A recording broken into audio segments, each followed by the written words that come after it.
Magandang umaga po mga kababayan. Hindi po alam ang gagawin ni Laila de Lima dito sa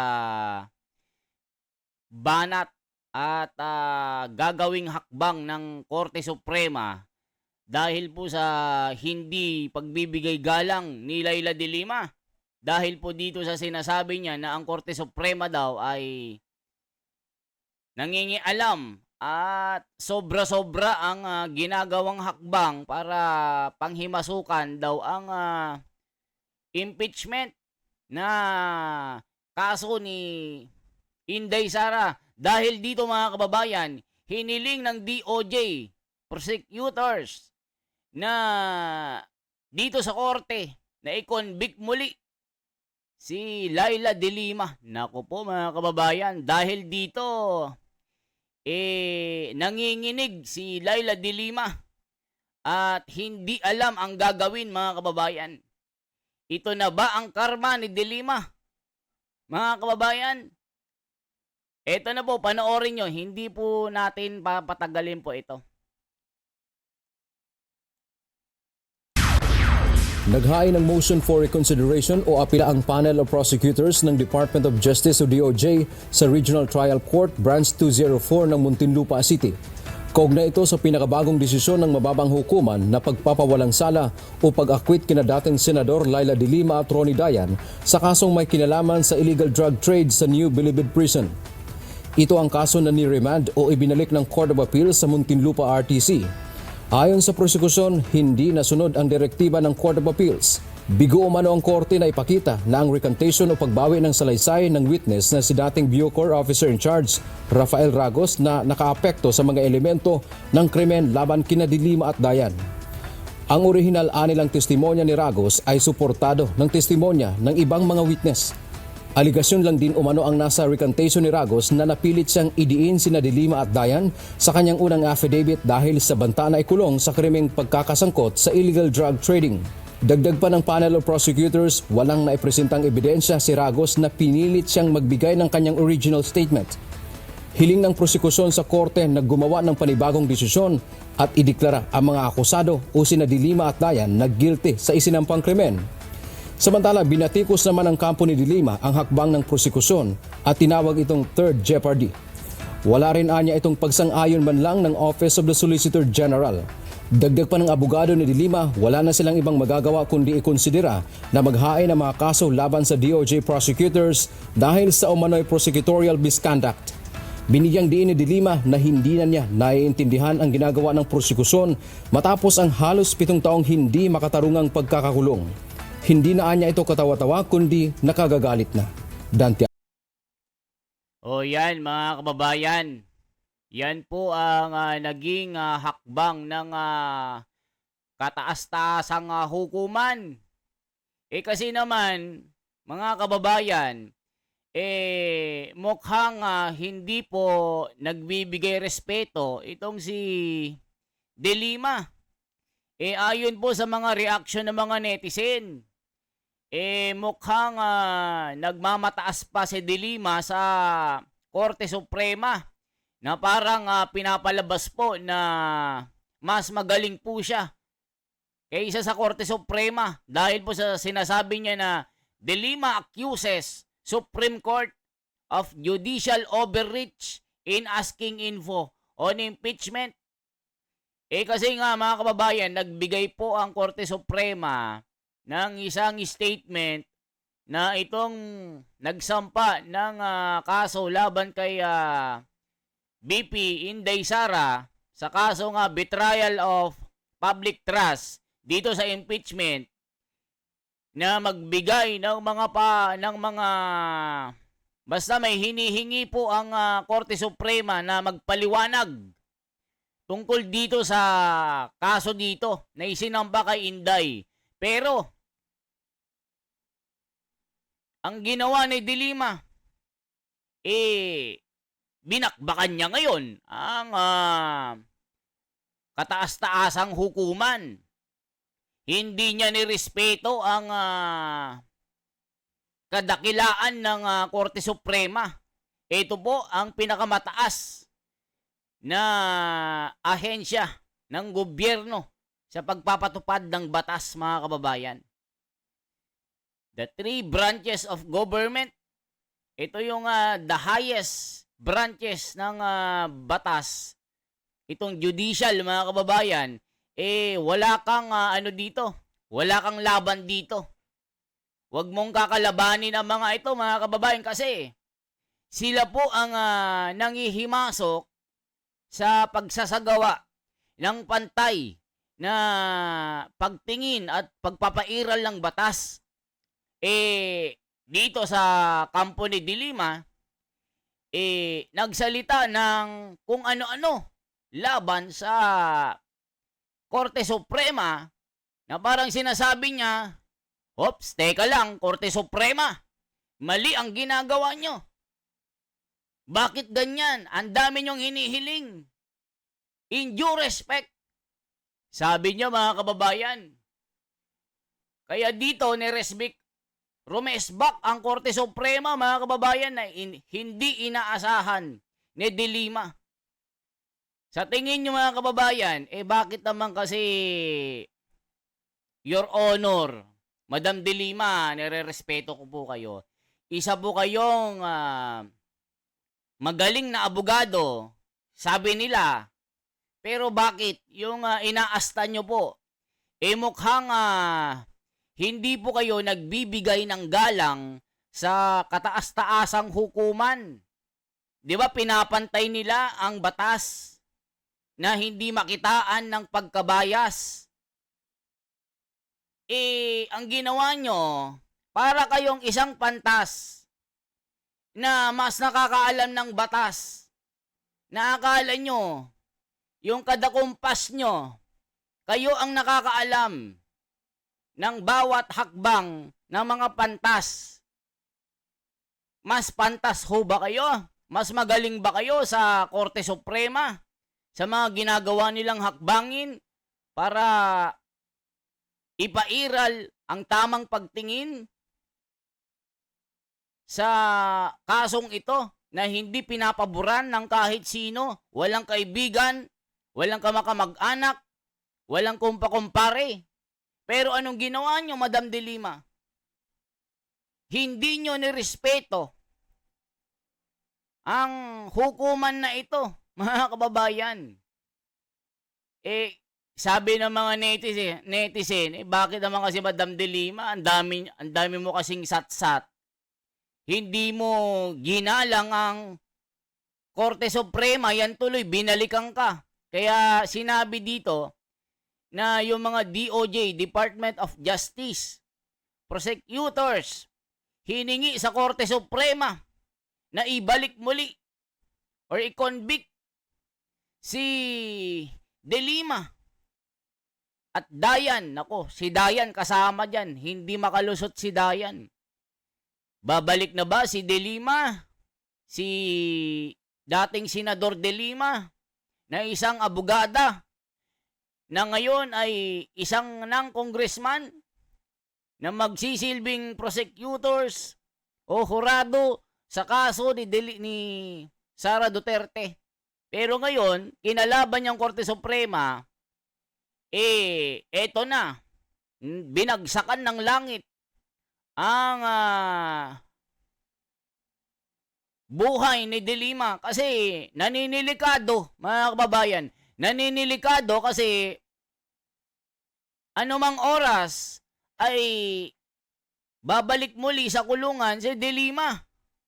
Yan kasi, Madam De Lima hindi po kasi kayo kakakitaan ng pagpapakumbaba kung ginagalang nyo po ang Korte Suprema, tumahimik na po kayo. Kasi kayo, sinasabi nyo, parang labis na ang ginagawa ng Korte Suprema. Hindi na maganda. Parang kalabisan na ito. Parang sinasabi nyo na may pinapanigan ang mataas na hukuman. Itong Supreme Court na ito, mga kababayan. Parang sinisira nyo po ang imahe ng Korte Suprema na may kinikilingan sila. Mga kababayan, Ito ba ang isa? Para po hindi po kayo mawala, ito pa ang sabi mga kababayan. Makikita nyo po dito. Ito po mga kababayan. It doesn't make sense. Sabi ni Dilima. Dilima camp on DOJ. Bid to reverse her acquittal. Nako mga kababayan, ito na po. Pakinggan po natin ang pahayag ng kampo ni Dilima, itong abogado niya. Paano dumepensa mga kababayan? Pakinggan po natin para makita natin ang parehas sa pagdinig dito. Prosecutors filed a motion for reconsideration before the Muntinlupa City Court, seeking to convict ML Party List Representative Laila De Lima in her illegal drugs case. In their appeal, the prosecutors said the recantation of witness Rafael Ragos was not sufficient to impair his original testimony. Last June 25, the court reiterated its decision to acquit De Lima after the case was remanded by the Court of Appeals in April. In a statement sent to ABS-CBN News, De Lima said she cannot understand what the DOJ prosecutors are trying to do, calling the move maddening. De Lima has repeatedly denied any involvement in the illegal drug trade and has accused former President Rodrigo Duterte of being behind her nearly 7-year detention. And we'll now be speaking with the legal counsel of ML Party List Representative Laila De Lima, Attorney Dino De Leon. Attorney De Leon, nice to see you again. Thanks for joining us today. Welcome to the program. Good afternoon, Carmina, and to all our viewers. All right, so the congresswoman calling this maddening. There have been other legal experts as well who have called it in similar terms. But from where you sit, how do you make sense of it? What sense do you make of the DOJ prosecutors seeking for a reversal of the acquittal? Attorney De Leon. I would highly recommend one day. Ayan mga kababayan. Ano pong masasabi nyo dito? 'Di ba mga kababayan? Talagang naku po, eto na po. Naninilikado po si Dilima. Mukhang babalik sa kulungan ito mga kababayan.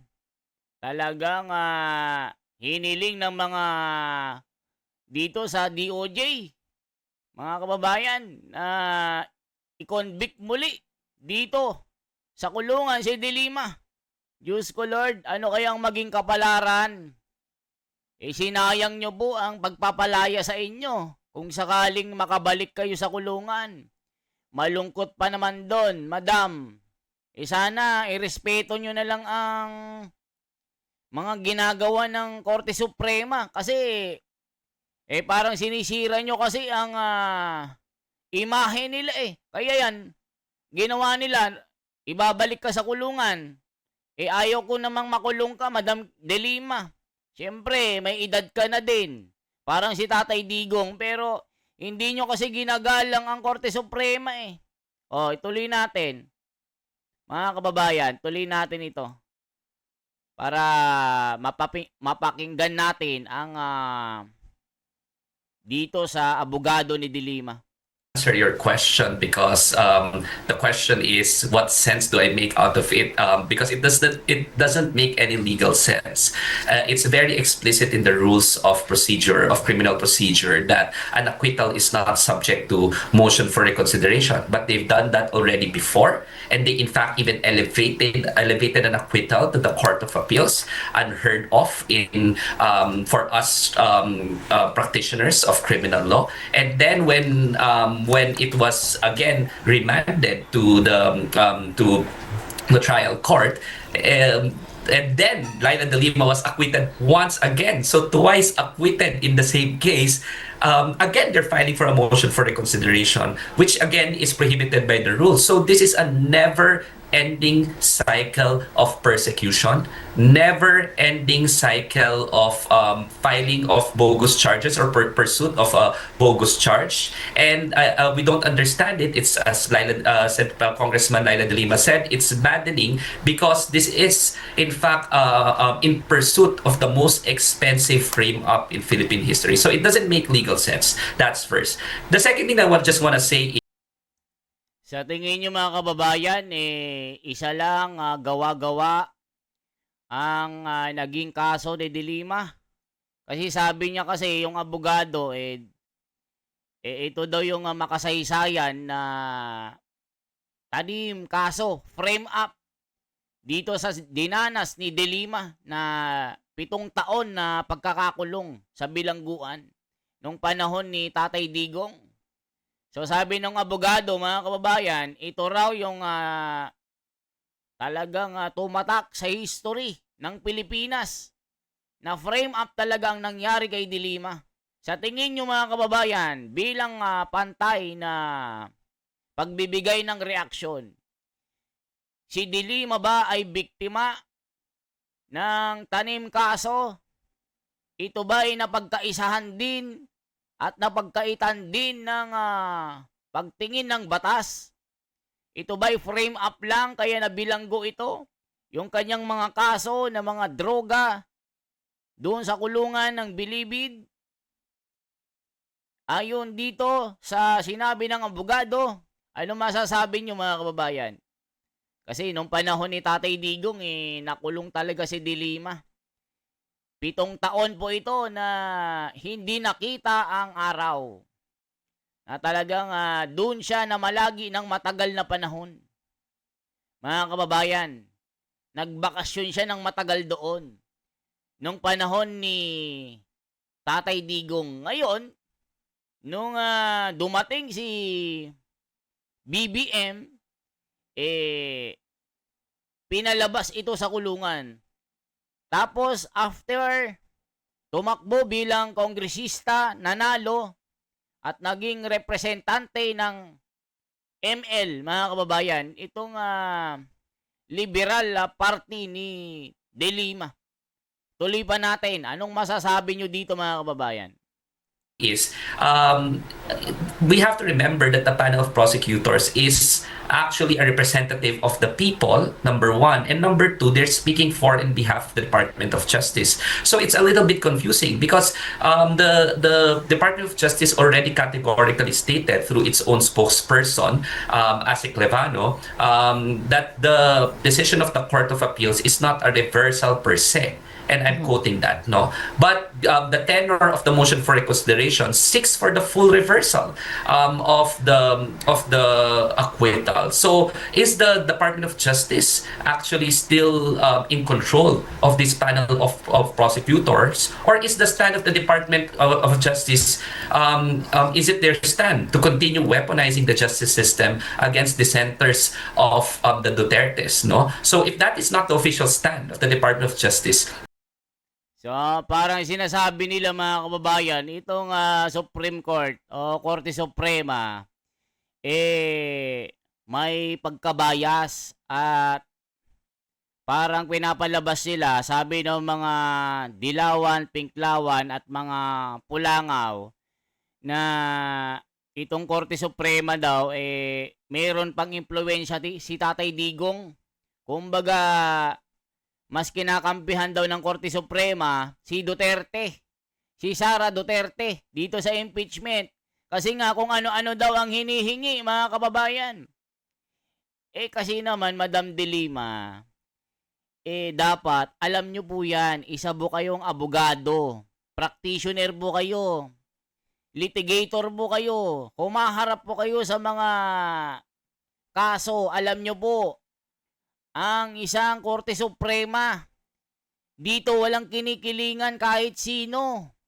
Iyang pinapakita nyo kasi parang sinisira nyo po ang imahe ng Korte Suprema. Mga kababayan. Anong masasabi ng mga netizen?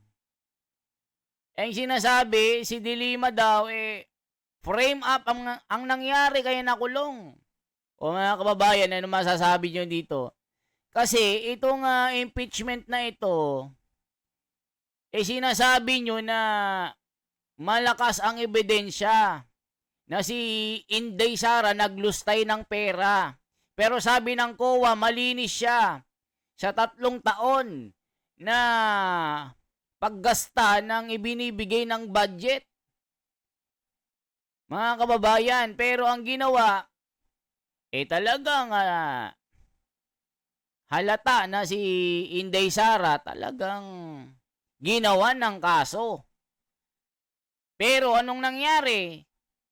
Lumalabas tuloy yung katotohanan na pinagtutulungan ng mga kalaban sa politika. Na ito ay isang uri ng paghihiganti. Dahil nga po yung tatay ni Inday Sara ang nagpakulong kay De Lima. Yung kasi ang nakikita ng netizen mga kababayan. So ang nangyari dahil dito sa hindi pagrespeto ni De Lima na sinasabi niya na ang Korte Suprema ay lumalabis na, lumalampas na sa guhit, nangingialam na, parang hinaharang itong kaso na parang pinapanigan ng mga Duterte. Yun ang sabi, mga kababayan, ng mga Pulangaw. And the official stand of the Marcos administration, is the panel of prosecutors still under their control? Was the motion for reconsideration given the go signal by the Secretary of Justice and by the department and by the Marcos administration? That confuses us as well. Ano masasabi nyo po, mga kababayan, dito? O kayo na ang humusga, mga kababayan, na nanganganib ba at naninilikado ang isang Leila de Lima? Ito ba'y magbabalik sa kulungan? Dahil nga po binabakbakan niya ang Korte Suprema na talagang inaakusahan niya na sila ay kumbaga, sumosobra na. Kasi daming hinihingi. Dami niyong hinihingi, sabi ni De Lima. Ano naman ngayon? Magpapaliwanag lang naman kayo. Ba't ang dami niyo kasing satsat? Ang dami niyong sinasabi. Hindi niyo ginalang.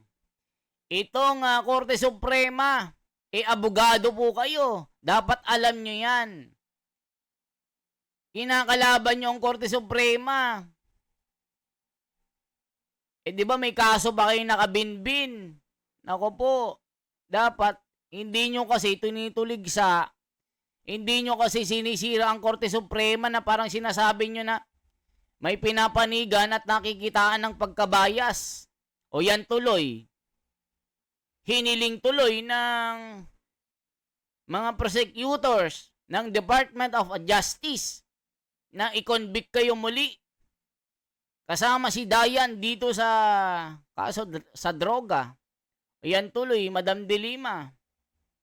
Imbes na malaya kayong nakakapagsalita, nakakagawa ng mga gusto nyo nang baguhin sa buhay nyo, yung mga pagkakamali nyo. Pero ang ginagawa nyo, para kayo naghihiganti. Ayan tuloy. Parang babalik na naman kayo sa kulungan. 7 taon na naman, di pag inad mo, 14 years na kayo sa kulungan. O mga kababayan, ano masasabi nyo dito? Kayo po ang umusga dito, mga kababayan, ano masasabi nyo dito? Talagang ang mangyayari dito pagka talagang itinulak talaga ng Korte Suprema itong hakbangin na ito na makulong, ay makukulong talaga si De Lima, mga kababayan. Kasi Korte Suprema yan. Makapangyarihan sila sa pagpapairal ng batas, mga kababayan. Kaya ano masasabi nyo dito? Tignan nyo po ito, mga kababayan. Tignan nyo po ito. Ulitin lang natin ito, mga kababayan, na makikita po natin. Naghain ng motion for reconsideration o apila ang panel of prosecutors ng Department of Justice o DOJ sa Regional Trial Court Branch 204 ng Muntinlupa City. Kaugnay ito sa pinakabagong desisyon ng mababang hukuman na pagpapawalang sala o pag-acquit kina dating Senador Leila de Lima at Ronnie Dayan sa kasong may kinalaman sa illegal drug trade sa New Bilibid Prison. Ito ang kaso na ni-remand o ibinalik ng Court of Appeal sa Muntinlupa RTC. Ayon sa prosekusyon, hindi nasunod ang direktiba ng Court of Appeals. Bigo umano ang korte na ipakita na ang recantation o pagbawi ng salaysay ng witness na si dating Bucor Officer in Charge, Rafael Ragos, na nakaapekto sa mga elemento ng krimen laban kina de Lima at Dayan. Ang orihinal anilang testimonya ni Ragos ay suportado ng testimonya ng ibang mga witness. Aligasyon lang din umano ang nasa recantation ni Ragos na napilit siyang idiin sina De Lima at Dayan sa kanyang unang affidavit dahil sa banta na ikulong sa krimeng pagkakasangkot sa illegal drug trading. Dagdag pa ng panel of prosecutors, walang naipresentang ebidensya si Ragos na pinilit siyang magbigay ng kanyang original statement. Hiling ng prosekusyon sa korte na gumawa ng panibagong desisyon at ideklara ang mga akusado o sina De Lima at Dayan na guilty sa isinampang krimen.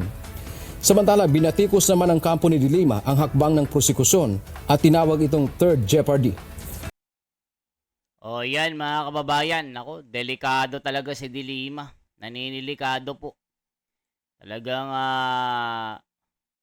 anytime po ay makukulong ito. Sinasabi ng mga pulangaw, dilawan at mga pinklawan, natatakot daw sila kay De Lima. Anong natatakot? Gumagawa nga ng hakbangin si De Lima para kalabanin ang Korte Suprema. Anong matatakot? Kinakalaban niyang Korte Suprema eh. Sinabi ng mga vlogger na alam niyo na bayad-bayad. Oh. Ano sa tingin niyo mga kababayan? Kayo pong mag-react. Ano masasabi niyo kay De Lima? Kasi wala siyang respeto sa Korte Suprema. Ayan. Binakbakan tuloy siya. Ito yung hakbang ng mga prosecutors na hinihiling na ibalik muli sa kulungan siya. Kaya mga kababayan, mag-react po kayo kung ano masasabi nyo po sa issue na ito. At sana po, i-like nyo po ang ating munting channel, The Wonders Philippines. Pa-subscribe, pa-share po natin mga kababayan. At sana po mag-join button po kayo sa ating community para po tuloy-tuloy po tayo. At salamat po. Ako si The Wonders sa Philippines, ang inyong lingkod. Salamat po sa inyong lahat, sa mga kababayan natin na nasa ibang bansa, mga OFW, mga kapatiran natin dyan. God bless po. Talagang sana mabigyan po sana ng katarungan ang mga napagkakaitan ng batas. Gaya po ni PRRD, si Sara Duterte, malusutan niya po itong pang-uusig sa kanya. Maraming salamat sa inyo mga kababayan. Mabuhay po.